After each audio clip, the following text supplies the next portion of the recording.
बिस्मिल्लाहिर्रहमानिर्रहीम। अल्लामा हादम हुसैन रिजवी साहब के उर्स की तशहीरी मुहिम इस वक्त अरूज के ऊपर पहुंच चुकी है। आज की इस वीडियो में हम आपको वो लाइव मनाज़र दिखाएंगे जहां पे अल्लामा हादम हुसैन रिजवी साहब के उर्स मुबारक की तशहीरी मुहिम के लिए जिन बड़े बड़े शहरों में स्क्रीनें लगाई गई हैं, स्क्रीनों के लाइव मनाज़र भी दिखाएँगे और ये भी बताएँगे कि ये किन बड़े शहरों में और किन रोडों के ऊपर लगाई गई हैं। अभी एक स्क्रीन के ऊपर आप लोग एक बड़ी स्क्रीन रोड के ऊपर देख रहे हैं। आप लोगों को ये बताता चलूँ कि ये Sabar Sharif road DHA phase 6 Lahore Punjab में अल्लामा हादम हुसैन रिजवी साहब के उर्स मुबारक की तशहीर के लिए लगाई गई है।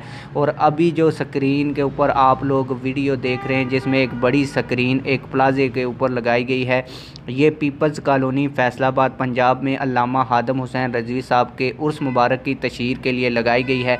उम्मीद है कि आप लोगों को ये वीडियो पसंद आई होगी। वीडियो पसंद आई है तो वीडियो को लाइक करें, चैनल को सब्सक्राइब करें। मिलते हैं किसी और वीडियो में। अल्लाह हाफिज़।